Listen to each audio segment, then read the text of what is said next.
সংরক্ষিত নারী আসনে প্রার্থীদের চূড়ান্ত তালিকা প্রকাশ করেছে বাংলাদেশ জাতীয়তাবাদী দল বিএনপি। এতে জায়গা পাননি আলোচিত অনেক তারকা শিল্পীরা। আওয়ামী লীগের আমলে দেখা যেত সংরক্ষিত আসনে অনেক তারকা অভিনেত্রী আর শিল্পীদের জায়গা হতো। মমতাজের মতো নষ্টারা সংসদটাকে গান বাজনার জায়গা বানিয়ে ফেলেছিল। তবে সেদিক থেকে ব্যতিক্রমী কাজ করছেন তারেক রহমান। তিনি কোনো নর্তকীদের তার সংসদে জায়গা দেননি, না সরাসরি নির্বাচনে, না সংরক্ষিত আসনে। কোথাও নেই কোনো অভিনেত্রী কিংবা শিল্পীরা। যদিও মনোনয়নের আগে আলোচনায় ছিলেন অনেকেই। আলোচনায় থেকেও মনোনয়ন বঞ্চিত হলেন কারা, চলুন একে একে দেখে নেওয়া যাক। নাম্বার 1, ফারজানা সিথি। জুলাই আন্দোলনে ভূমিকা রেখে জুলাইয়ের অগ্নিকন্যা হিসেবে খ্যাতি পান অ্যাক্টিভিস্ট ফারজানা সিথি। বিশেষ করে এক সেনা সদস্যের সাথে অহেতুক তর্কে জড়িয়ে তিনি আলোচনায় আসেন। জুলাইয়ে তার অবদান থাকলেও এ নারীর উগ্রভাবে চলাফেরা কারোরই পছন্দ ছিল না। পেশায় তিনি একজন মডেলও, কাজ করেছেন নানা রকমই গানচিত্রে। বিভিন্ন ছবিতে তাকে অশ্লীলভাবে দেখা গেছে। এরকম একজন সংসদে গেলে মহান সংসদের পবিত্রতা নষ্ট হতো বলে মত দিয়েছেন অনেকেই। ত্রয়োদশ জাতীয় সংসদের সংরক্ষিত নারী আসনে বিএনপির মনোনয়ন চেয়ে আলোচনার জন্ম দেন তিনি। তবে শেষ পর্যন্ত শোবিজের অন্যান্য তারকাদের মতো চূড়ান্ত মনোনয়ন তালিকায় জায়গা হয়নি তারও। 11 এপ্রিল সকালে রাজধানীর নয়াপল্টনে বিএনপির কেন্দ্রীয় কার্যালয় থেকে মনোনয়ন ফর্ম সংগ্রহ করেন তিনি। চূড়ান্ত মনোনয়ন পাওয়ার বিষয়ে আশাবাদীও ছিলেন। তবে সোমবার প্রকাশিত বিএনপির চূড়ান্ত তালিকায় তার নাম নেই। ফলে রাজনীতিতে আনুষ্ঠানিকভাবে প্রবেশের চেষ্টা করলেও প্রথম ধাপেই ধাক্কা খেলেন এই আলোচিত মুখ। ফারজানা সিথি যশোরের বাসিন্দা। তিনি দ্য হ্যাঙ্গার প্রজেক্ট বাংলাদেশের বরগুনা সদর শাখার সাধারণ সম্পাদক হিসেবে দায়িত্ব পালন করেছেন। পাশাপাশি তিনি government college of applied human সায়েন্সের শিক্ষার্থী। নাম্বার 2, রুকাইয়া জাহান চমক। ত্রয়োদশ জাতীয় সংসদের সংরক্ষিত নারী আসনের মনোনয়নপত্র নিয়ে মন ভেঙেছে আরেক অভিনেত্রী রুকাইয়া জাহান চমকের।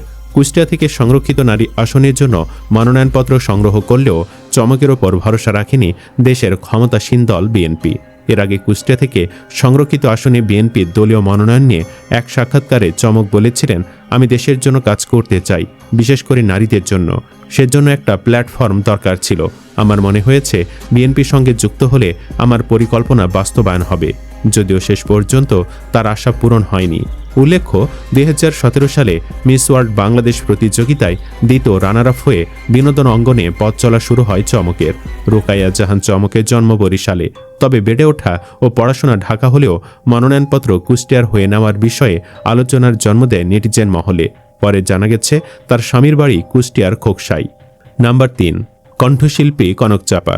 গত 1.5 যুগে তার কোনো খোঁজ খবর ছিল না, কিন্তু বিএনপি ক্ষমতায় এলে হঠাৎ করেই সক্রিয় হন কণ্ঠশিল্পী কনক চাপা। এজন্য তাকে বেশ সমালোচিত হতে হয়েছে। এই কণ্ঠশিল্পী যখন বিএনপির কেন্দ্রীয় কার্যালয়ে মনোনয়ন ফর্ম তুলতে চান, তখন বগুড়া জেলা বিএনপির সহ সাংগঠনিক সম্পাদক ও মহিলা দলের যুগ্ম সাধারণ সম্পাদক সুরাইয়া জেরিন রনি কটাক্ষ করে বলেন, এতদিন কোথায় ছিলেন, বিএনপিতে তার অবদান কি? তার সেই বক্তব্য সমালোচনার জন্ম দেয়। শেষ পর্যন্ত তিনি মনোনয়ন পাননি। এদিকে ফেসবুকে কনক চাপা লিখেছেন, গ্রামের মানুষের প্রবল চাহিদার জন্য আবারও গেলাম সংরক্ষিত আসনের এই প্রসেসে। সেখানেও তারা আমাকে মূল্যায়ন করল না। তবু বলি আলহামদুলিল্লাহ, নিশ্চয়ই আল্লাহ এর মধ্যে মঙ্গল রেখেছেন। জীবন তো এখানে শেষ হয়ে গেল না। নাম্বার 4, শাহরিয়া ইসলাম শায়লা। বাংলা সিনেমার অশ্লীল যুগের নায়িকা শাহরিয়া শায়লা একাদশ জাতীয় সংসদ নির্বাচনে ফরিদপুর 4 আসনে বিএনপির ধানের শীষ প্রতীকে নির্বাচনের মনোনয়ন পেয়েছিলেন। এরপর 6 মাসের গর্ভবতী অবস্থায় হাসিনা সরকারের হামলার শিকার হয়ে তুমুল পরিচিতি লাভ করেন। আর তাতে ভাগিয়ে নেন বিএনপির জাতীয়তাবাদী সাংস্কৃতিক সংস্থা জাসাসের কেন্দ্রীয় কমিটির যুগ্ম আহ্বায়কের পদ। ধারণা করা হচ্ছিল তিনিও মনোনয়ন পাবেন, কিন্তু পাননি। নাম্বার 5, বেবি নাজনীন। অন্যান্যদের মতো বিএনপির সংরক্ষিত আসনে মনোনয়ন পাননি জনপ্রিয় কণ্ঠশিল্পী ও বিএনপি নেত্রী বেবি নাজনীন। সংরক্ষিত আসনে মনোনয়নের দৌড়ে বেবি নাজনীনের নাম বেশ আলোচনায় থাকলেও শেষ পর্যন্ত তিনি চূড়ান্ত তালিকায় স্থান পাননি। সংশ্লিষ্ট সূত্র জানায়, বিএনপি নীতি নির্ধারক পর্যায়ের এক বৈঠকে ত্যাগী, যোগ্য ও দক্ষ নারী নেত্রীদের সমন্বয়ে এই তালিকা চূড়ান্ত করা হয়। উল্লেখ্য, বেবি নাজনীন যখন শিশু শিল্পী, তখন তার গান শুনে মুগ্ধ হন জিয়াউর রহমান। তিনি বেবি নাজনীনকে ঢাকায় আনেন। ফ্যাসিস্ট আওয়ামী লীগের সময়ে তিনি বিদেশে ছিলেন। তবে 5ই আগস্টের পর দেশে ফিরে তিনি রাজনীতিতে সক্রিয় হন। অনেকে ভেবেছিলেন তিনি মনোনয়ন পাবেন, তবে শেষ পর্যন্ত সেটি হলো না। নাম্বার 6, রিজা পারভিন। সংরক্ষিত আসনে এমপি হতে পারেন প্রখ্যাত এই কণ্ঠশিল্পী, এমনটি ধারণা করা হচ্ছিল। কিন্তু বাকিদের মতো তিনিও রিজেক্টেড। তিনি জাসাসের রাজনীতির সাথে ওতপ্রোতভাবে জড়িত। দলের সাংস্কৃতিক শাখা শক্তিশালী করতে এবং বিভিন্ন জাতীয় অনুষ্ঠানে দেশাত্মবোধক গানের মাধ্যমে জাতীয়তাবাদী চেতনা জাগ্রত রাখতে তার ভূমিকা ছিল অনস্বীকার্য। তিনি বিএনপির প্রায় প্রতিটি বড় সমাবেশে উপস্থিত থেকে দলের নেতাকর্মীদের উজ্জীবিত করতেন। কিন্তু নেতাদের মনোরঞ্জন করেও লাভ হলো না, শেষ বাতিলের খাতাতেই থাকতে হলো। নাম্বার 7, আসিফা আশরাফি পাপিয়া। তারকাদের বাহিরে ত্রয়োদশ জাতীয় সংসদ নির্বাচনে সংরক্ষিত নারী আসনে বিএনপির 36 জনের তালিকায় নাম নেই দলটির আলোচিত নেত্রী অ্যাডভোকেট সৈয়দা আসিফা আশরাফি পাপিয়ার। এর আগে শুক্রবার সংরক্ষিত নারী আসনে নির্বাচন উপলক্ষে বিএনপির মনোনয়ন ফর্ম কিনেছিলেন সৈয়দা আসিফা আশরাফি পাপিয়া।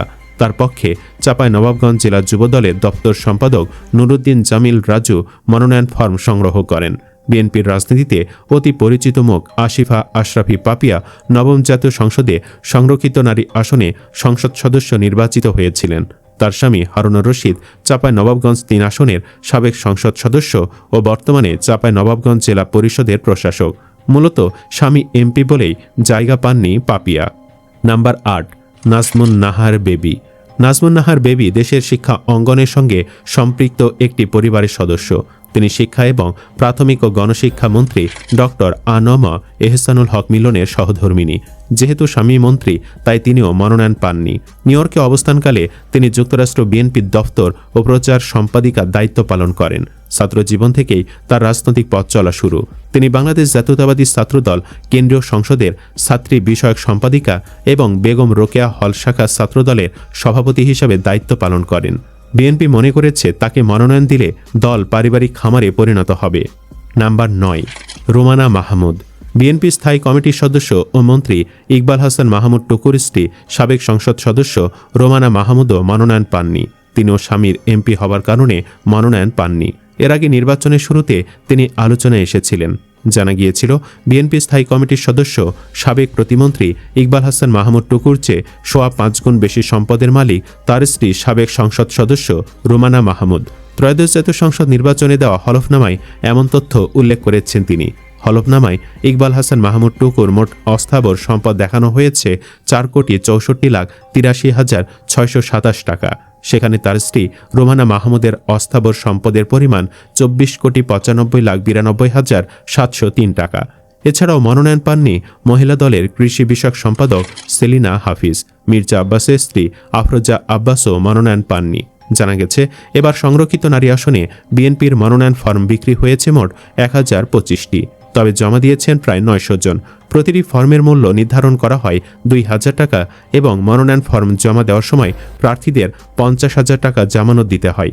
গত 17 ও 18 এপ্রিল প্রার্থীদের সাক্ষাৎকার নেন দলের চেয়ারম্যান তারেক রহমান ও স্থায়ী কমিটির সদস্যরা। সুপ্রিয় দর্শক, অনেকে বলছেন সংসদ হচ্ছে দেশ পরিচালনার জায়গা। সেখানে অভিনয় শিল্পী আর গায়কদের যাওয়া মানে বিতর্ক সৃষ্টি হওয়া। এরা মনোনয়ন না পাওয়ায় আপনি খুশি কিনা কমেন্ট বক্সে জানিয়ে দিন আপনার মতামত। ভিডিও ভালো লাগলে লাইক দিন এবং চ্যানেলটি সাবস্ক্রাইব করুন। ধন্যবাদ।